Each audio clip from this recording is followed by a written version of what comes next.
हा प्रश्न गेले 2 अधिवेशन मी लक्षवेधीच्या माध्यमातून या भ्रष्टाचाराच्या संदर्भात लक्षवेधी उपस्थित केल्या होत्या। हा प्रश्न का महत्त्वाचा आहे ते मी आपल्याला पहिलं सांगतो की हा प्रश्न 2दा लक्षवेधीच्या माध्यमातून आला आणि दोन्ही वेळेला माझी लक्षवेधी काही शेवटपर्यंत मार्गी लागली नाही। ती लागायची पुढे जायची, लागायची पुढे जायची, शेवटच्या दिवशी ती गायबच झाली। आणि मग माहिती घेतली, असं कळलं की माझी लक्षवेधी कधी येऊच शकत नाही, आमच्यावरती कोण काही कारवाई करूच शकत नाही, कारण संपूर्ण विधिमंडळ आमच्या खिशात आहे।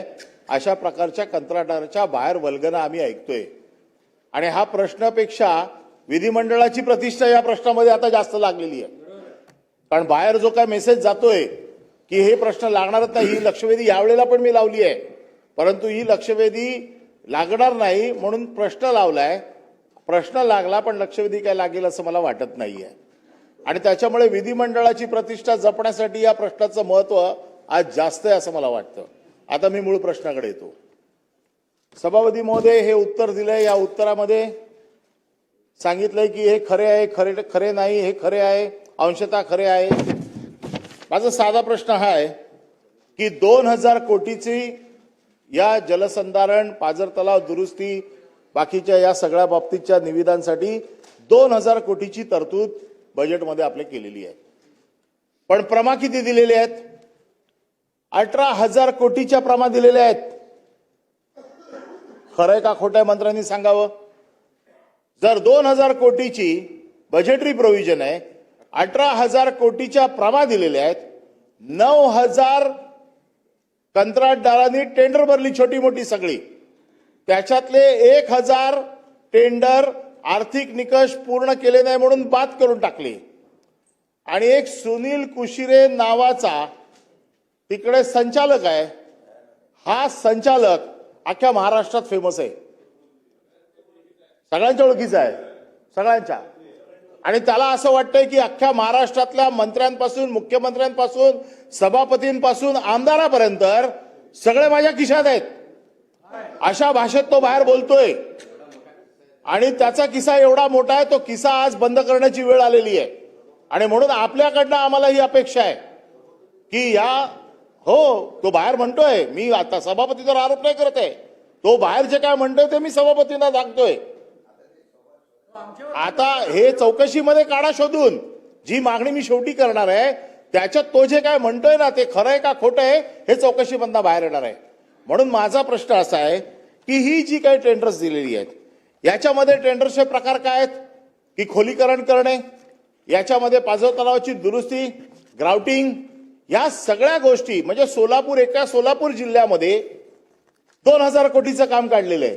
या 2000 कोटीमध्ये या सुनील कुशिरेच्या वतीने हे सगळे जे लोक आहेत त्यांची मी नावं आता सांगतो आपल्याला, महेश पाटील, रवींद्र साखरे, रवी हिरवे, DY दामा, कवजित पाटील, सूरज शिंदे, हे त्याचे वसुली एजंट सगळी वसुली करतायत आणि कामं कोणाला द्यायची, कुठल्या निकषावरती द्यायची हे सगळं ते लोक ठरवतायत।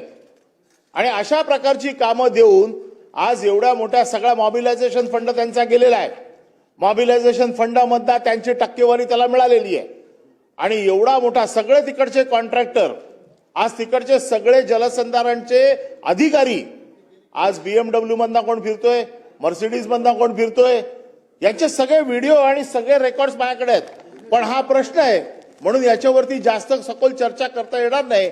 आपण मला जर अर्ध्या तासाची चर्चा, 2.5 तासाची चर्चा 260च्या प्रस्तावामध्ये दिलं तर मी प्रत्येक टेंडरची चिरफाड करून आपल्याकडे देतो, परंतु आता माझी मागणी अशी आहे की गेल्या 4 वर्षामध्ये या सुनील कुशिरेच्या माध्यमातून जो प्रचंड भ्रष्टाचार झालेला आहे, जी टेंडर्स दिली गेलेली आहेत, जी टेंडर्स आर्थिक निकषावरती बसत नाहीयेत, जी टेंडर्स कुठल्याही बीड कॅपॅसिटीमध्ये बसत नाहीयेत, जी टेंडर्स सगळी वाम मार्गाने ज्या लोकांना टेंडर्स दिलेली आहे, या सगळ्या टेंडर्सची आपण उच्चस्तरीय चौकशी करणार काय?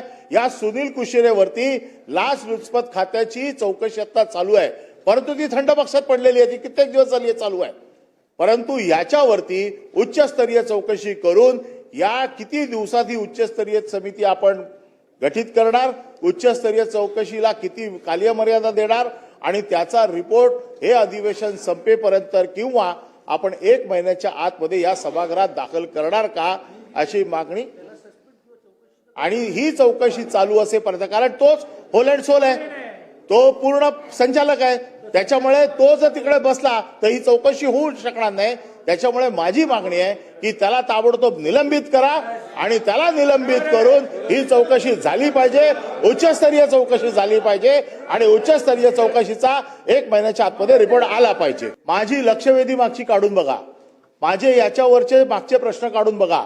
नाईलाज असतो 2 प्रश्नांवरतीच फक्त ते आणावं लागलंय. त्याचं कारण असं आहे की हा प्रश्न येऊच देत नाहीये सभागृहात. हा प्रश्न माझा आणि त्यांचा नाहीये, हा प्रश्न सभागृहाच्या प्रतिष्ठेचा झालेला आहे. येऊच देत नाही प्रश्न. याच्यावरती मी आपल्याकडे बैठका मागितल्या, मी गेल्या 2 अधिवेशनामध्ये आपल्याकडे बैठका मागतोय, परंतु बैठक पण लागत नाहीये. मंत्री महोदयांना मी आत्ताच्या आत्ता हे एवढे सगळे पुरावे माझ्याकडे आहेत प्रत्येक प्रकरणाचे.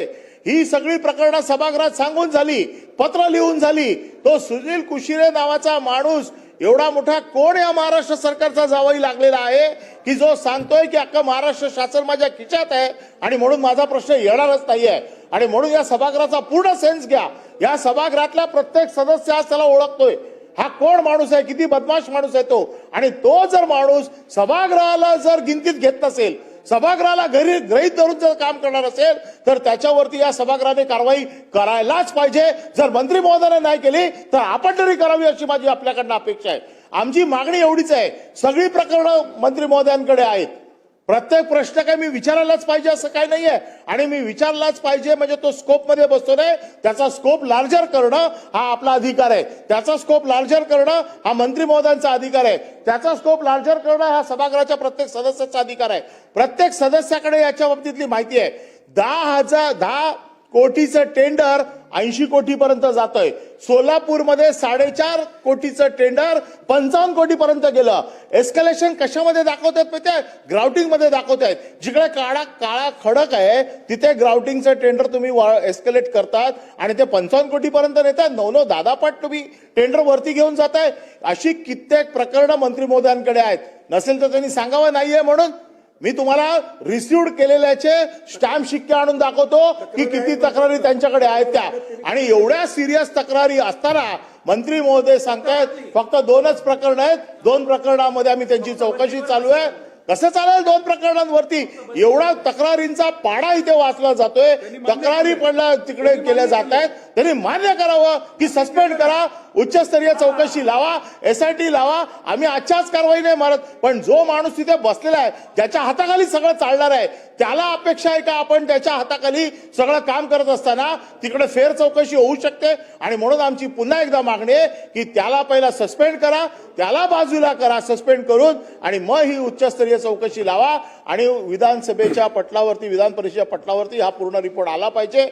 मला असं वाटतं मंत्री महोदयांना जर ह्या अधिकारामध्ये नसेल तर आपण आपला विटो वापरला पाहिजे अशी माझी स्पष्ट भूमिका आहे, मागणी आहे. कारण का झालंय की याच्यामध्ये विधिमंडळाला देखील गोवलेलं आहे.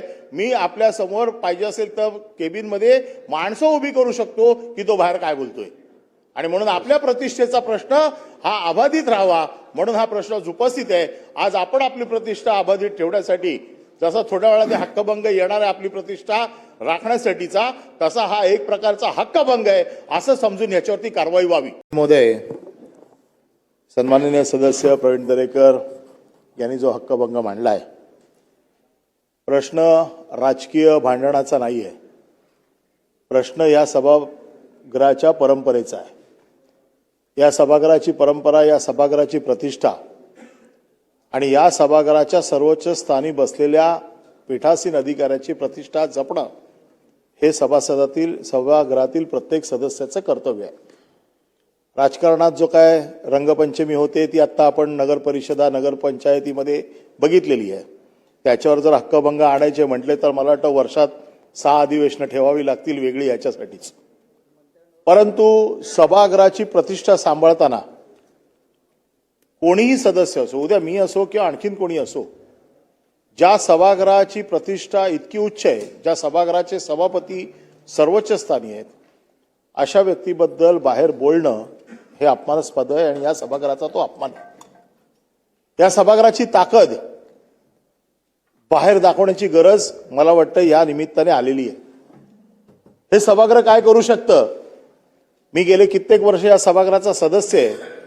या सभागृहाने हक्कभंगाच्या माध्यमातून चांगल्या चांगल्यांना शरणागती पत्करायला लावलेलं आहे, एवढी या सभागृहाची ताकद आहे. आणि म्हणून ही ताकद कुठल्या एका राजकीय व्यक्तीच्या विरोधात नाही, तर ह्या सभागृहाला कमी समजणाऱ्या प्रवृत्तीच्या बद्दलची आहे. हा जो हक्कभंग आहे तो त्याच्याबद्दलचा आहे की अशा प्रकारे एखाद्या सभागृहाला अपमानित करणं, सभागृहाच्या सर्वोच्च स्थानी बसलेल्या व्यक्तीला अपमानित करणं आणि त्या बाबतीतचा क्लिअर संदेश या आजच्या या हक्कभंगातनं बाहेर गेला पाहिजे, याच्यासाठी मी उभा आहे. जसं आता विविध वक्त्यांनी सांगितलं की या सभागृहाचे कोण कोण सदस्य होते. मी या सभागृहाची परंपरा बघितलेली आहे. मी या सभागृहात गेले कित्येक वर्ष या सभागृहामध्ये ज्यांनी आम्हाला ज्ञान दिलं, ज्यांना ज्ञानाचं व्यासपीठ म्हटलं जातं, विद्यापीठ म्हटलं जातं, असे सदस्य या सभागृहामध्ये होऊन गेलेले आहेत. मला कोणाशी तुलना कोणाशी करायची नाही, परंतु ह्या सभागृहात येण्यासाठी